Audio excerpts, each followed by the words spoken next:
And I'm really privileged today to be bringing Dr. George, if we could put him on the screen next to me. As I mentioned earlier, we are talking about soon meeting again together. And obviously one of those concerns is about COVID, about vaccinations, doing everything we can to make sure that we've taken the right steps to keep people safe. And now you all know Dr. George, Dr. Sagita, his wife, also being part of our family for, well, longer than I have, for a long time. Dr. George, thank you for joining us today. We're really, really pleased that you can share your wisdom as a doctor, your wisdom because of the experience you've had. In fact, we're going to look at it, first of all, in two ways. First of all, I want to ask some questions that people just have about the vaccination. And then afterwards, some questions which are related to us meeting together. But first of all, can you tell us what's your personal role been and experience in regards to Dubai's vaccination program? First of all, good morning to you all, and thank you so much for asking me to come in today and join you all. I practice as a dermatologist with the Prime Healthcare Group. We are a large group. We see around almost around 100 to 120,000 patients a month. And I also am one of the directors of the Prime Home Care Division. And I also look after the vaccines for the entire group. So we, with the Ministry of Health and Prevention under the government of UAE and also the Dubai Health Authority, we have almost administered around 12,000 COVID vaccine doses till date. Wow. Yes, that must keep you very busy, those two different parts of what you're doing at the moment. Well, some questions that we know on people's minds. The first one is, are COVID-19 vaccines safe and effective? And is there one that's better than others? Okay, that's a good question. The vaccines are definitely safe because they go through rigorous safety trials. Now, compared to all the previous vaccines which has been manufactured before, COVID vaccine need to be manufactured very quickly and brought into the market as quickly as possible to get the pandemic down. So the safety trials are ongoing, and as of now, it's proven very safe and quite effective as well. And to your second part of the question, is one better than the other? There is a small difference in the efficacy between the vaccines, but we must understand that the intention of the vaccines is not to prevent the infection 100%. It is to prevent a serious infection or hospitalization. So all the vaccines are very effective in preventing a serious infection or a hospitalization. Yes, that makes sense. That's really, really helpful. Can I still get COVID if I've taken both doses of the vaccination? I'm sure you're asked that a lot. Yes, you can still get COVID even after taking 2 doses. There is always a chance of getting a COVID infection, but most of the time, this infection which you are getting will pass away with very, very minor symptoms. Maybe like a mild fever, a mild sore throat. It resembles like a flu, and within a week's time, you should be fine. Okay, so we mustn't worry about that. It's doing its job, even if we do catch it. And the next question I have is one that I've heard a lot recently. And is it true that if we've had both doses of Sinopharm, that we can get a booster of Pfizer? And if so, would you recommend this, and when could it be done?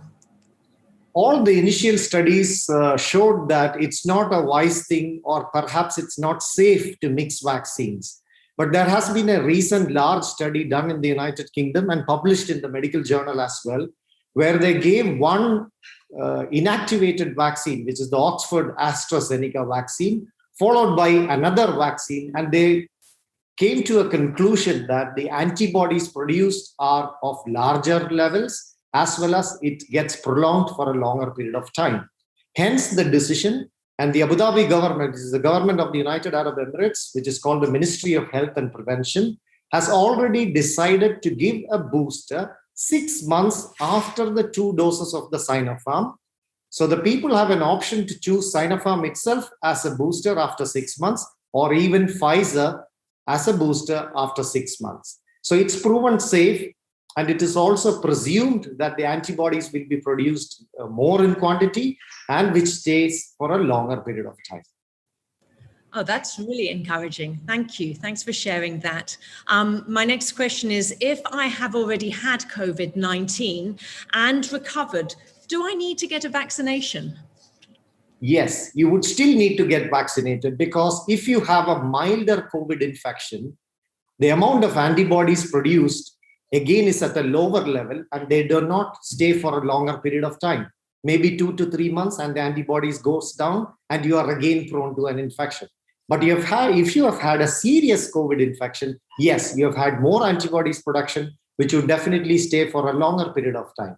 So it is always wiser to take a COVID vaccine after recovery of your COVID infection, maybe few weeks to few months, but it is always advisable to go for a COVID vaccine after the COVID infection as well. Okay. Oh, thank you for clarifying that. Can I ask you, will the vaccines currently approved by WHO or the national regulatory authorities protect us against the new variants? Yes, currently there are many vaccines approved by the WHO and also approved by the individual federal bodies of different countries. Most of them do protect us from different strains, but it is not a guarantee, because the virus is mutating so fast, changing its configurations and its structure, that it is very difficult to say. But still, every single vaccine which is being manufactured till date has proven that it protects us from a serious infection or hospitalization. Hence, the need to take a vaccine irrespective of the strains going around in different countries. Okay, so it's still going to benefit us, even if more variants come out, it's still to our benefit for the bigger infection, for the more serious result of getting COVID.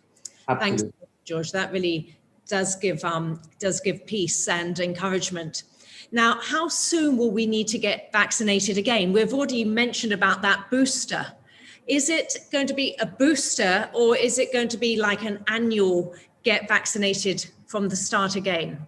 Yes, currently all the medical studies have shown that the levels of antibodies wane off in 6 to 8 months' time. That means after 6 months or 8 months, you are definitely prone to get the COVID infection again. So it is quite important to take another booster dose to increase your immunity and increase your antibody levels in the blood. And to answer your second question, whether this would be an yearly process, it is highly possible that it could be. Just like a flu vaccine, which we take every year, where they design the vaccine according to the newer strains, it is a possibility that these vaccines are tweaked or made in a different way to cover the new strains or the mutations. So it's a strong possibility that we may have an annual vaccine to maintain the antibody levels and the immunity. That makes sense. So they're always looking to improve it in line with the new strains that have been seen. Thank you. Well, I've got 3 questions I want to ask you about us meeting together. Now, we've been told that only those who have been vaccinated can attend functions like a church meeting where there's going to be larger numbers of people. With that in mind, there are certain people that can't they're not allowed for different reasons to get a vaccination. I wonder if you can tell us who isn't recommended to get a vaccination and whether they would be able to attend church. Yeah, those people who are seriously sick, for example, like a cancer going through a chemotherapy, definitely are not allowed to take this vaccine. The second will be an allergy to a component of the vaccine. That means that if you have had any allergy before to any other vaccine, or even to the first dose of this vaccine, it's probably dangerous to have a second dose. Such kind of people are permitted or exempted from taking the COVID vaccine. But to answer your question, whether will they be able to attend the church? See, now the government of the United Arab Emirates have made an app called the Al Husn app. So you got to download that app, and if you are vaccinated, it shows on it. And if you are PCR negative, it shows on that as well.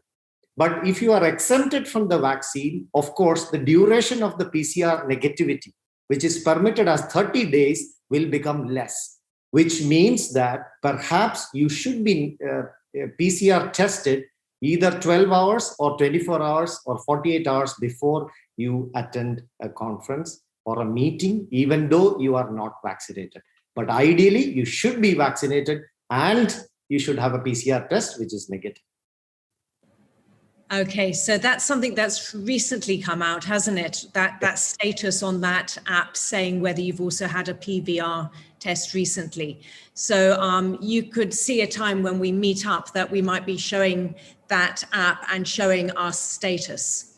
Absolutely. Okay, so if you're not able to have the vaccination, but you have got the status of having had the recent enough test, then you will be able to attend. Okay. And that wouldn't be just for church. There'd be many areas that would also be applicable for. Okay, that helps. Now, there's a lot of talk about vaccine passports. How are they beneficial? See, vaccine passports either could be on a hardware form or a software form.